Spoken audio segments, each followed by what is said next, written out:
Ok. Sentei aqui. Boa noite, irmãos de fé. Sejam mais uma vez todos bem-vindos ao nosso grupo de estudo aqui no Zoom. Meu nome é Alex Costa, nós estamos aqui com a presença do Henrique, estamos com a presença da Luana, Maurício e também o Francisco. Francisco, por favor, dá um muto aí para mim, que agora eu não tenho como mutar vocês, porque eu estou longe do computador. Bem feito. Aí. Agora vai ser assim, eu falo de longe, vocês têm que mutar aí. Então, hoje o tema, nós vamos falar um pouco sobre a linha dos pretos velhos. Trouxe aqui, fiz uma pequena homenagem, uma firmeza para os pretos velhos, uma firmezinha simples, tá? Porque eu já tenho a firmeza deles lá nas minhas coisas. E como hoje o vídeo é relacionado a preto velho, quem sabe a gente recebe uma boa intuição para que eles possam nos direcionar no caminho aqui, nas informações dessas entidades. Então, hoje, falar do preto velho é algo, para mim, uma das coisas mais gostosas de se falar dentro da religião de Umbanda. A gente fala de Exu, fala de Caboclo, fala de Orixá, mas falar de preto velho para mim é uma coisa que mexe mesmo com o meu íntimo. Mexe com aquilo que sou realmente por dentro, né? Eu poderia até entrar numa situação, num vídeo informativo, técnico dos pretos velhos, né? Falar das linhas, falar das cidades da onde eles vieram, né? Da época da colonização, mas eu acho que acaba se tornando uma coisa muito didática. Eu acho que um pouco das coisas a gente tem que ir atrás, né? Falar da colonização do Brasil, falar dos negros escravos. Eu acho que muitas dessas informações, eu acho que cabe a cada um também buscar.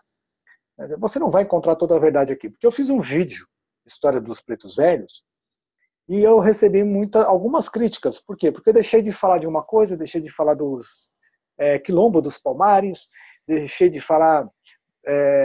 Como é que é o outro lá, Maurício? Zumbi, né? Sei lá. Algumas histórias relacionadas se eu não me engano, é Quilombo dos Palmares, né? O maior dos quilombos, Isso. Quilombo dos Palmares. E eu não comentei isso no vídeo. Mas não porque eu acho que não faz parte da história, mas é porque realmente faz parte da história, mas o foco era buscar quem eram os pretos velhos, quem são os pretos velhos e por que se fala muito da escravidão, do negro escravo. Tem gente que só sabe somente um pouco dessa história. Se a gente buscar um pouquinho da história lá atrás, na época em que os negros começaram a vir para o Brasil, eu vou economizar aqui, vou reduzir um pouco. Neres, dá um muto aí. Boa noite. Boa noite, dá um muto. Aí. É que não tem como eu mutar aqui, olha, fica longe, não dá para eu mutar. Mas os negros vieram para o Brasil de forma muito, muito, muito sofrida. O sofrimento que eles passaram na própria terra, na África, onde os próprios negros escravizavam seu povo, né, não da mesma região, mas de outras regiões, entregava aos portugueses, aos europeus, em troca de armas, cachaça, bebida, de coisas banais, né? Então, o que aconteceu? Esses negros foram entregues pelo próprio povo da África. Não foram os portugueses que entraram lá e escravizaram, meteram a arma em todo mundo e levaram. Não, foi o próprio povo. Não da mesma região, mas do mesmo continente. Esses negros, ao serem trazidos para o Brasil nessa viagem chamada navio negreiro, muitos deles sofreram. Não dá nem para falar para vocês aqui exatamente o que eles sofreram, porque deixa eu ver se eu consigo mostrar para vocês aqui, aproveitar o tempo aqui, né? Eu não sei se vai ter som, mas eu vou tentar passar para vocês aqui o que eu puder. Vamos lá. Tá de lado ali. Deixa eu ver se eu consigo fazer assim. Ótimo. Vamos lá, vamos ver se eu consigo passar para a galera um pouquinho desse sofrimento dos negros. Deixa eu ver se eu acho que meu celular é uma bagunça, gente, desculpe. Mas vamos ver se eu consigo passar para vocês. Deixa eu ver se eu consigo fazer assim. Se fica melhor. Ótimo. Bom, gente, não tem som, tá? Mas vocês estão me ouvindo, não é legal? Estão me ouvindo. nós podemos perceber que, acho que a maioria já viu esse vídeo em algum lugar, tá? Em algum momento aí na internet já deve ter visto esse vídeo. É um filme, Navio Negreiro.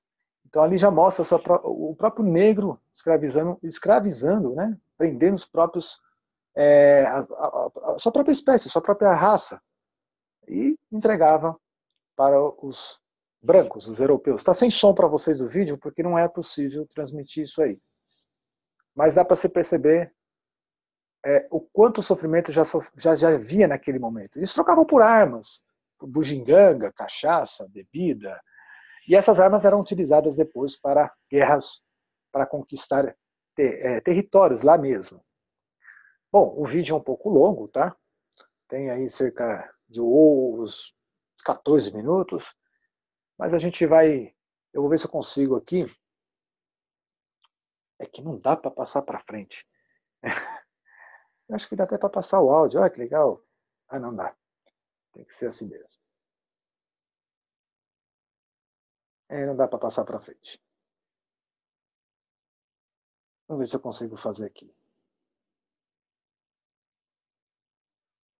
Não dá para passar. Vai ter que. Tentei passar para frente, mas não dá. Mas eu vou deixar depois o link para vocês assistirem. E que ali a gente já começa a perceber. Eu vou deixar passando aí, a gente vai falando. Quem quiser falar, levanta a mão aí. Ou então corta o meu áudio, porque eu não estou conseguindo ver todo mundo, tá? Podem ficar à vontade caso queiram falar alguma coisa. Então, esses negros já sofreram, foram mortos, foram jogados ao mar, foram tratados como espécie que a gente pode dizer assim que não era nem humana, porque o próprio ser humano, o próprio europeu ali, o português, o branco olhava para esses negros e achava que eles eram aberrações, então tratavam como uma espécie que não tinha o direito, não tinha o direito de alimentação, de sobrevivência, de um bem-estar, de saúde, e eram praticamente muitas vezes aqueles que não eram fortes, aqueles que não eram sadios, eram praticamente executados, jogados ao mar, mulheres que estavam doentes, e pessoas velhos que não tinham serventia para nenhum tipo de trabalho, eram jogados ao mar. E é engraçado que eles eram acorrentados uns aos outros e jogados ao mar para afundar mesmo. Não podia nem ter o risco de alguém sobreviver.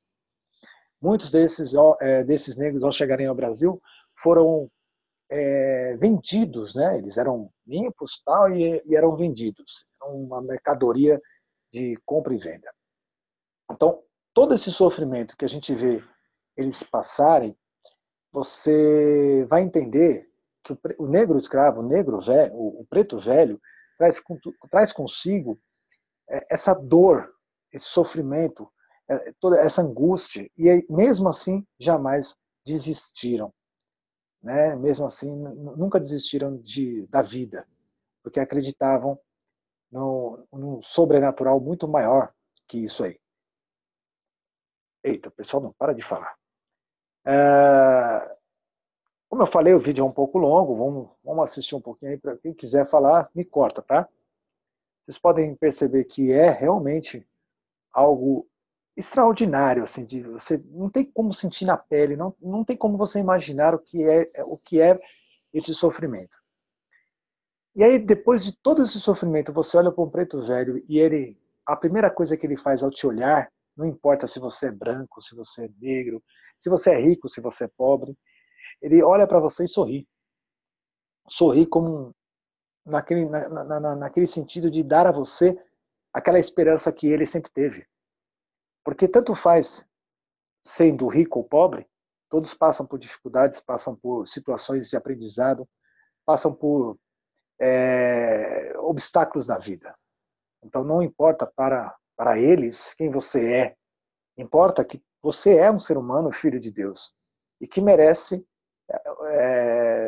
ajuda necessária conforme os olhos do Pai lá de cima. Então ele olha para nós com carinho, ele fala manso com a gente. Imagina uma pessoa que talvez já tenha vivido isso, né? A gente sabe que todo preto velho ali incorporado pode ou não pode ter vivido a época da escravidão. Mas mesmo que ele não tenha vivido a época da escravidão, eles trazem toda essa história consigo. Pode ter vivido em outras épocas, em outras escravidões. Então você trazer esse sofrimento, essa dor de perder seus entes queridos, olha lá, jogado ao mar, qualquer tipo de doença, qualquer coisa, as mulheres eram abusadas. Nossa, é muita coisa mesmo, muita dor. Né? Eu vou interromper aqui, tá? Mas era só para vocês terem, eu não vou passar o restante, mas depois vocês dão uma olhadinha. Era só para vocês terem uma ideia de realmente do sofrimento que se passava durante essa viagem todinha. E não era um navio, vários navios foram direcionados dessa forma. Pronto. Deixa eu ver se eu voltei aqui. Voltei. Então, só para a gente dar início, tá? Para não ficar tão longo. Então, o Preto Velho ele tem essa história da escravidão, traz essa história, mas também traz a resignação, traz aquele conforto, traz a superação dessa dor que ele passou, traz essa vitória de poder ter que passar por tudo isso e mesmo assim olhar para o céu e agradecer por estar ali vivo. Quando chegaram ao Brasil, muitos desses negros tentaram fugir, né? Logo no início, fugiram, tentando voltar para a África. Mas como ia voltar para a África? De que forma eles iam retornar para a África? Sem barco, sem nada? Um barquinho, uma canoa, sei lá, vão ver, nem sabe onde iriam. E muitos desses negros realmente se entregaram aí ao mar, tentando retornar para a sua terra natal, para a África, e acabaram morrendo realmente nos mares. Então, por isso que o mar, o oceano, é chamado calunga, né? A calunga grande. É aquela calunga que realmente pode-se dizer que as almas estão ali. Então, além dessas mortes desses negros que foram mortos durante a viagem, ainda teve aqueles negros que tentaram retornar para sua terra natal e não conseguiram e morreram também durante a viagem, seja se jogando no mar, de canoa, seja lá como for. Chegando ao Brasil, esses negros ainda foram escravizados, foram chicoteados, foram tratados como animais, jogados nas senzalas, tinham que trabalhar na lavoura, no café, seja lá onde for, tinham que trabalhar de forma em troca somente pela sua sobrevivência.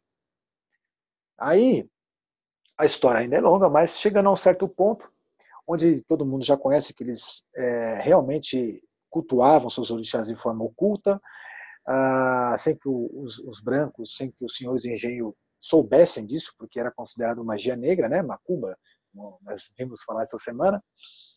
E criaram, então, o secretismo de uma forma que eles pudessem, então, cultuar seus orixás. Isso é uma história dos negros. Só que vai chegar num ponto onde eu não consegui ler nenhum estudo que eu fiz. Foi realmente por intuição das entidades e pelo aquilo que eles me ensinaram. Quando esses negros receberam a liberdade, eu já pulei a história mais para frente, quando esses negros receberam a liberdade, que é a famosa, como é que chama? A Carta Áurea, é isso? Lei Áurea. Lei Áurea. Carta de Alforria, Lei Áurea, Princesa Isabel, né? Isso. Aí você me fala assim, poxa, os negros foram libertos, estão livres. Aí eu pergunto, para onde vão? Para onde iriam? Será que eles são livres mesmo? Será que essa comemoração que o pessoal faz sobre essa Lei Áurea, a Carta da Alforria, seria a melhor coisa que aconteceu para os negros? Sim. A liberdade de não ser mais escravo, para eles, dentro do coração deles, dentro do íntimo deles, era uma coisa. Mas depois veio a própria realidade. O que eu vou fazer com essa liberdade? Para onde vou se aqui não tem o trabalho, não tem remuneração, não tem moradia? Muitos ficaram jogados nas ruas, foram tentar trabalhar ainda mesmo de uma forma escrava, por um simples pão, um prato de sopa, moradia muito, sabe, às vezes na rua mesmo. E outros negros acabaram ficando ainda servindo aos senhores de engenho. Uns desses ainda servindo dentro da casa, dos casarões, as mulheres, como empregadas domésticas, cuidando dos filhos dos brancos, quanto os negros mais fortes, mais saudáveis, que trabalhavam ainda na lavoura. Mas agora não eram obrigados a estar lá, mas eles tinham que ficar. Por quê? Pelo fato de conseguir ainda sobreviver. Então, ainda que não fosse ainda um trabalho escravo, eles ainda se sentiam presos a isso, pelo fato da sobrevivência, pelo fato da necessidade.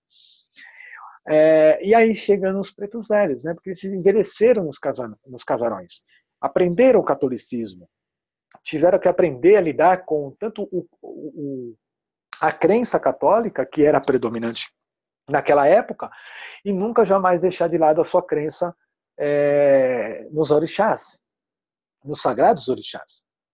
Então, tem até um filme do... Quem me ajuda aí, gente? Estou com a memória fraca referente a filme hoje em dia. Da Capela Santo Agostinho. É o Inho João, não é? Maurício, me ajuda aí. Eu passei nesse vídeo meu, eu acho que é Inho João. É o Inho João, mas o Cafundó, lembrei. Cafundó, isso, Inho exatamente, João. Cafundó. Nesse filme, Cafundó, mostra exatamente um pouco mais, a época um pouco mais para frente. Então, naquele filme, você vê a presença do preto velho, que não sabe ler. Ele, né, se torna um preto velho, não incorporado, mas em si mesmo.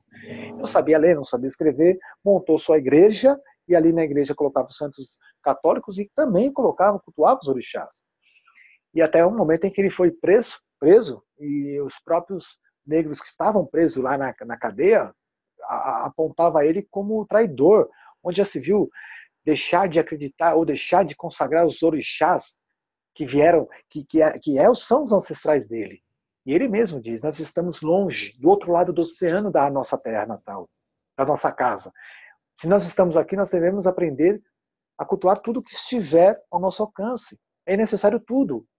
Por isso o sincretismo do catolicismo dentro da Umbanda, e muitas vezes esse sincretismo católico nós vemos mais na linha de quem? Do caboclo?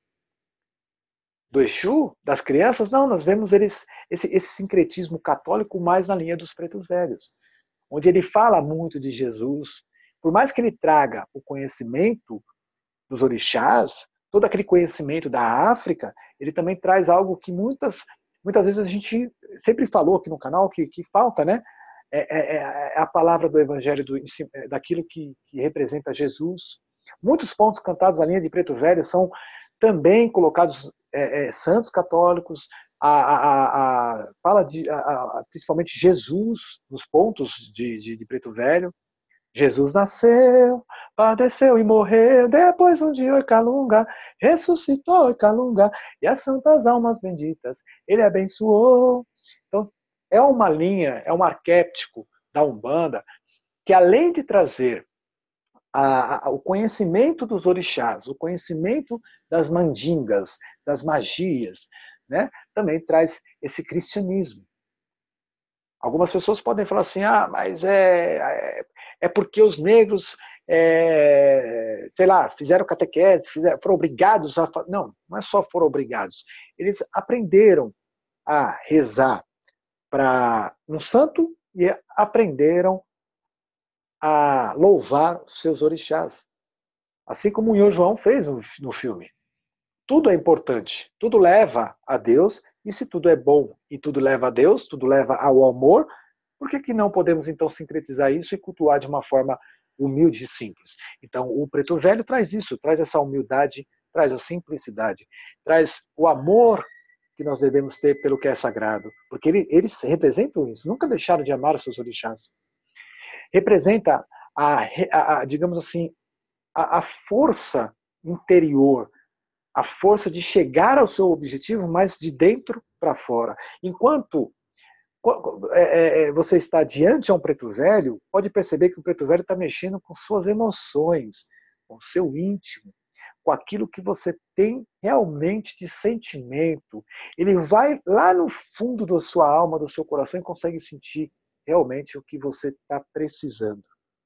Enquanto Exu e Pombogira, a linha da esquerda, trabalham nossa negatividade, as entidades de Preto Velho vão lá e trabalham a nossa positividade, as nossas qualidades para que ela possa possa sobressair sobre aquilo que nós temos de negativo. Então, esse trabalho ele é em conjunto. Preto Velho, Exu, Caboclo, tem que ter essa união dessas entidades, desses arquétipos. Mas o Preto Velho é aquela entidade que vai lá dentro do seu interior, da sua intimidade, reconhece a sua dor, a sua necessidade e fala de uma forma que você vai entender. E se você não entender no momento da consulta, você vai entender com o passar dos dias. Ele fala de uma forma que você vai refazer os seus pensamentos, refazer os seus sentimentos, suas emoções diante daquilo que você ainda vai viver. As pessoas, geralmente o preto velho fala assim, a sua dor, meu filho, muitas vezes não é maior do que a do teu irmão. A sua dor, ela simplesmente está certinha com aquilo que você pode vencer na sua vida. A sua dor não é maior do que a do teu irmão e nem menor, mas ela está certinha, ela está dentro da sua espiritualidade. O que você precisa é acreditar e ter fé. Os pretos velhos trazem isso, fé, esperança. Enquanto o caboclo, no outro arquétipo, está trabalhando na nossa ação, na nossa motivação, na nossa vontade de trabalhar, de correr atrás do nosso ganha-pão, né? O caboclo gosta muito de nos dar aquela motivação. Também mexe no nosso interior, mas no sentido de eu preciso trabalhar, eu preciso ter vontade, eu preciso correr atrás, eu preciso me dedicar, eu preciso ter projetos, eu preciso pôr em prática. Enquanto isso, o preto velho está lá, nos dando aquela fé que a gente não pode perder nunca. Nós vamos passar por dificuldades na vida? Vamos. Nós vamos passar por obstáculos? Vamos. Mas vamos vencer? Com certeza. E mesmo que eu não vença nesse primeiro, uma hora eu vou vencer. Mas a vitória não é em cima das questões materiais. A vitória é em cima das nossas emoções, dos nossos sentimentos, do meu ser. Será que eu consigo vencer o meu egoísmo? Será que eu consigo vencer a minha vaidade? Será que eu consigo vencer o meu orgulho? Será que ou vou continuar escravo desse sentimento por toda a vida? É um dos ensinamentos que o Preto Velho nos ensina. É vencer as dores que estão realmente nos criando uma doença interna, uma doença do nosso espírito. Eu fiz uma prévia. Gente, quem quer falar? Então, só para falar um pouquinho ali, Alex, eu lembrei de uma história, eu não sei exatamente detalhes, mas enfim, lá na África, no porto onde os navios partiam, né, para o Brasil, chamava-se Porto de Ayudá. E tinha uma tradição que, inclusive, imposta pelo povo de lá, pelo povo africano mesmo, que para o negro embarcar no navio, ele tinha que dar, parece que são 3 voltas ao redor de uma espécie de totem, um tronco alto, aonde ele ia, feito aquelas voltas, ele ia perder a ligação com as suas origens e esquecer do passado. Então, era uma tradição que tinha lá e eles levavam isso muito a sério. Por isso que alguns dos negros escravos, eles já vinham nos navios negreiros desesperados, porque pela tradição eles foram desligados da sua raiz, né? E como tu falou ali, só para deixar claro, talvez para quem não vai entender, que os próprios negros escravizavam os outros negros. É que é preciso entender que a África era e ainda é dividida em várias nações, né? Várias clãs, várias aldeias, e sempre foram aldeias de povos guerreiros, né? Aguerridos, enfim. E isso gerava muitas guerras. E, normalmente, naquela época, o vencedor pegava os perdedores, quem perdeu essa batalha, pegava os seus escravos, os seus guerreiros mais fortes e vendiam eles como escravos, né? Isso não é só uma cultura africana, isso na época era comum no mundo, né? Onde haviam conflitos e guerras, né? Então, por isso que se diz, mas o próprio negro escravizava o negro. sim, eram nações diferentes, eram costumes diferentes, tanto que os próprios orixás em determinada nação, na nação A, às vezes não era cultuado na nação B, e assim vai, né? Já havia essa diversificação. Então, imagina a confusão que chegou, todos no mesmo navio, daí depois entrando na senzala, e aí o colonizador já fazia questão de separar esses povos para que não houvesse grupamentos de negros da mesma nação, né? Para que eles não conseguissem resgatar sua cultura, seu conhecimento e também não tivessem força, né? Então isso foi tudo uma jogada estratégica justamente para que o negro não conseguisse buscar suas raízes, né? Mas ele foi mais forte, ele conseguiu reconstruir parte da história, mesmo com outros negros de nações inimigas, enfim, aqui eles conseguiram reconstruir parte da sua história, né? E aí quando tu fala dos negros jogados, né, Alex, no texto dessa semana em que eu postei, eu falo de 1885, que foi onde surgiu a lei do sexagenário, né? Muito antes alguns anos antes da Lei Áurea, onde os negros com mais de 60 anos, que eram raros, eram poucos também, eles eram libertos através dessa lei do sexagenário, onde eles eram, na maioria deles, sem ter o que comer, sem ter o que beber, e muitos deles, a maioria, doentes, né? E os próprios escravos tinham que tratar desses negros velhos e, de certa maneira, é aí onde surge o culto ao ancestral, o culto ao preto velho no Brasil, né? Os negros tratando dos seus ancestrais, deles mesmos, né? Então, a história é bem longa, né, Alex? Tem bastante conteúdo. Não tem como tu, num vídeo teu, tu ter falado de toda a história do negro, do preto velho, do negro da África ao Brasil. As pessoas que te criticaram realmente não entendem a extensão da história, né? E quanto tempo tu levaria para descrever esses valores também e com exatidão toda essa história? Eu acredito que um vídeo de 1 hora seria muito pouco. Exatamente. Tem um vídeo muito bom que eu assisti há muito tempo, acho que é Quilombo dos Palmares mesmo, não sei o título, que conta justamente a história desses negros que fugiam das fazendas e iam para tribos, né? Esses quilombos, onde eles se juntavam e ali podiam, quem sabe, reconstituir aquilo que eles viviam na África, né? Então, tinham geralmente uma tribo, e mesmo, olha só que interessante, acho que se não me engano, nesse filme conta essa história. Mesmo tendo ali uma tribo de negros ali que estavam se reunindo e tentando refazer a sua vida ali, né, refugiados, fugidos das fazendas, onde havia outro grupo de negros que eram também como é que fala? Fugiam, né, e formavam outros grupos. Esses dois grupos também ainda continuavam em guerra, mesmo aqui no Brasil.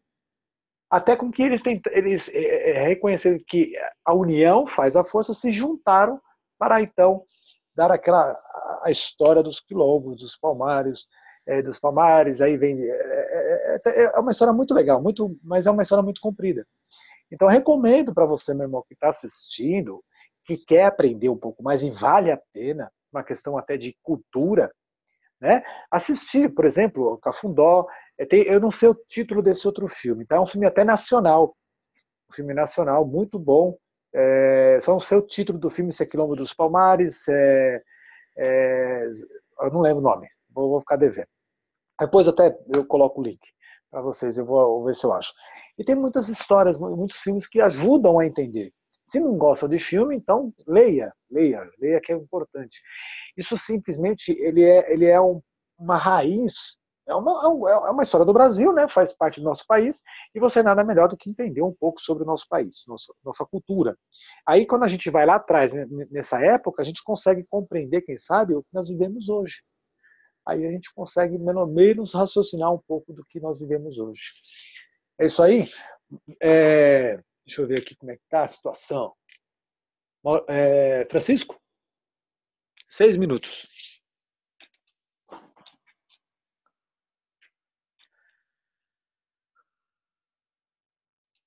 O Henrique deve ter ido socorrer alguém lá. Alex, o que a minha curiosidade em cima do Preto Velho é a respeito da magia. Por que ele é tão considerado trabalhador na magia? Por que ele trabalha tanto na magia? E dizem que no mesmo nível que o Exu. Até mais, se bobear. Ou se bobear até mais, né? Eu acho que até mais. Mas por que isso? Maurício, quer falar ou eu posso falar? Pode falar, Alex. O Preto Velho ele tem um autoconhecimento sobre todas as magias. Dá um muto aí. Tem um autoconhecimento, porque eles vieram do culto dos orixás, da África, conheciam todas as magias e os rituais que eram praticados lá. Nunca deixaram, como até o Maurício falou, através dos idosos, né, acima de 60 anos, os novos, mais novos, começaram a cuidar desses mais velhos para que pudessem aprender, né, dar mais respeito à sua ancestralidade, e aprenderam também. Então isso foi passado. Todas as magias, todos os fundamentos. É um culto africano. Quando você fala de candomblé, por exemplo, você está falando de um culto aos orixás que veio de vários lugares da África, né, que veio de várias regiões da África. O candomblé tem o conhecimento porque trouxe essas raízes. E na Umbanda, nós vamos receber esse conhecimento através do Preto Velho, que viveu isso. Então, eles trazendo esses conhecimentos. Nós temos pretos velhos, quimbandeiros. Olha que interessante. São pretos velhos que trabalham na força da esquerda, porque trazem um autoconhecimento dessas magias. Para desfazer uma magia ou um trabalho de demanda, é necessário que você conheça a fundo essa magia para que você possa desfazer dela ou praticamente anular essa magia de uma forma positiva. Então, se você não sabe como funciona aquilo, como é que você vai se desfazer? Como é que você vai quebrar essa demanda? Como é que você vai quebrar essa magia se você não sabe como ela foi iniciada? Para qual o propósito?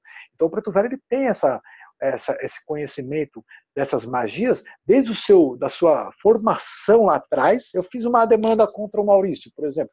Fiz um trabalho aqui de para quebrar a perna dele. Ou seja, lá. E eu fui lá, usei todas as magias que eu conheço para atingir a vida dele negativamente. E vou lá e preparo, aquela magia foi criada e foi levada para um lugar e acoplada num ambiente trevoso. Bom, para o preto velho, geralmente ele é uma linha de um arquétipo que trabalha nisso também, na quebra dessas demandas, porque ele conhece como foi feito. Aí o Exu vai lá e diz, mas o Exu vai lá muitas vezes a comando do preto velho, a mando do preto velho. É legal isso. O preto velho está trabalhando aqui, ó, no seu íntimo, mas está aqui falando com o Exu, ó. Sabe aquela tá falando, ó, talvez vai lá, desfaz para mim, ou então ache, manda Exu Mirim procurar. Então esse contato com o preto velho e Exu é constante, porque ele conhece a magia, conhece a demanda, conhece como foi iniciado, sabe como foi feito e sabe como desfazer daquilo, como quebrar aquela magia. Ele vai utilizar os seus meios para quebrar. E você às vezes está ali conversando com o preto velho e não está nem sabendo o que está acontecendo. Enquanto no plano espiritual está acontecendo um esquema para desfazer disso. É claro que tudo tem que ter um merecimento, tudo tem que ter, né, uma certa objetividade naquilo.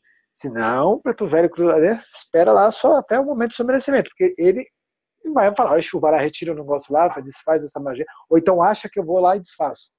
Então, o preto velho ele é uma entidade que tem autoconhecimento.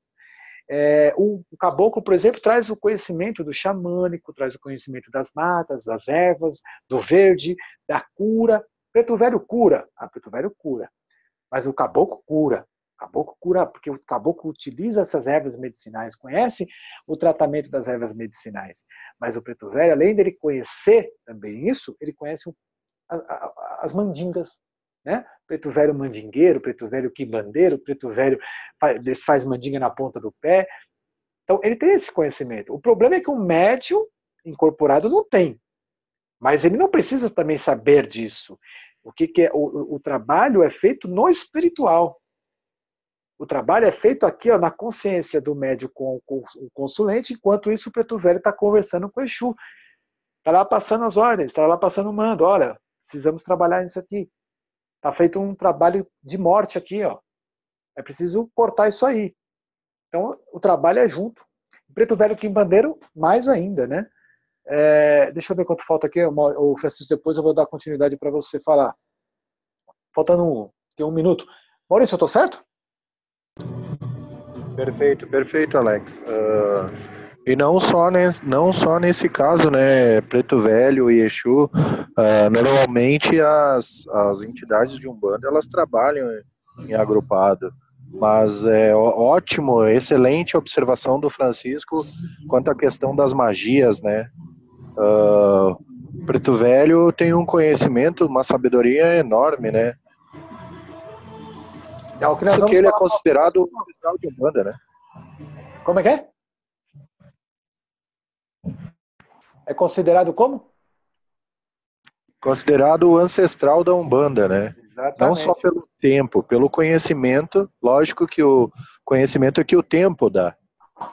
Eu gostei disso aí, ancestral da Umbanda. Vamos iniciar um novo bloco, vamos terminar isso aqui e vamos iniciar um novo bloco falando disso aí, viu, Francisco? Vamos lá, gostei do tema. Corta!